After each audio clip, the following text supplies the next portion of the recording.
حضرت علی رضی اللہ تعالیٰ عنہ نے فرمایا، لوگوں سے یاد نہ کرنے کا شکوہ مت کر، کیونکہ جو انسان اپنے رب کو بھول سکتا ہے وہ سب کو بھول سکتا ہے۔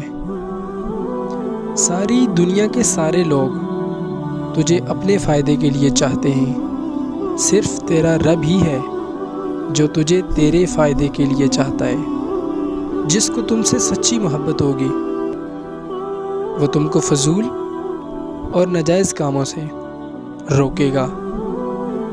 کوئی تمہارا دل دکھائے تو ناراض مت ہونا، کیونکہ قدرت کا قانون ہے، جس درخت کا پھل زیادہ میٹھا ہوتا ہے لوگ پتھر بھی اسی کو مارتے ہیں۔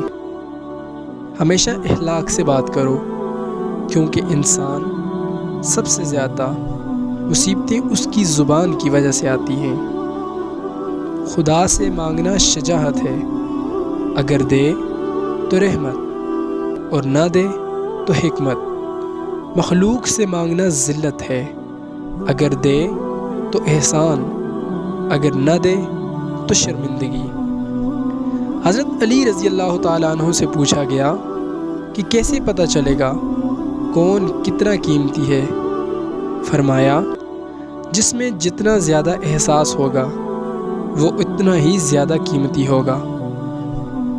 تم جنت نہ مانگو، بلکہ تم دنیا میں ایسے کام کرو کہ جنت تم کو مانگے۔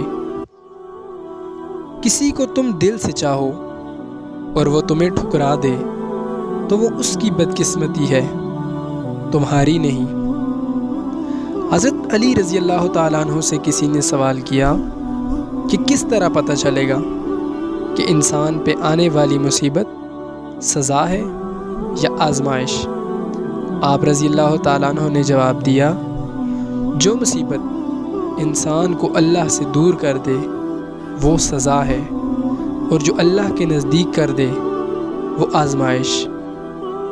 حضرت علی رضی اللہ تعالیٰ عنہ نے فرمایا، انسان کو اچھی سوچ پہ وہ انعام ملتا ہے جو اسے اچھے اعمال پہ بھی نہیں ملتا، کیونکہ سوچ میں دکھاوا نہیں ہوتا۔ محبت سب سے کرو، لیکن اس سے اور بھی زیادہ کرو جس کے دل میں تمہارے لیے تم سے بھی زیادہ محبت ہے۔ کسی کی مدد کرتے وقت اس کے چہرے کی جانب مت دیکھو، ہو سکتا ہے اس کی شرمندہ آنکھیں تمہارے دل میں غرور کا بیج بو دیں۔ ان لوگوں کو کھونے سے ڈرو جن کے نزدیک دوستی کے رشتے خون کے رشتوں سے زیادہ عزیز ہوں۔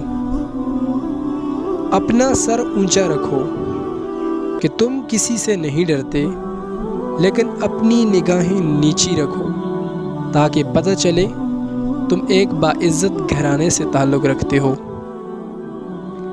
کبھی تم دوسروں کے لیے دل سے دعا مانگ کر دیکھو، تمہیں اپنے لیے مانگنے کی ضرورت نہیں پڑے گی۔ جو شخص تم پر غصہ کرے مگر پھر بھی تعلق نہ ختم کرے، وہ برے وقت میں تمہارا سچا ساتھی ہے۔ جس کی امیدیں اللہ کے ساتھ ہوں گی وہ ناکام نہیں ہوتا، ناکام وہ ہوتا ہے جس کی امیدیں دنیا والوں کے ساتھ وابستہ ہوں۔ باپ کی موجودگی سورج کی مانند ہوتی ہے۔ سورج گرم تو ضرور ہوتا ہے، مگر سورج نہ ہو تو اندھیرا چھا جاتا ہے۔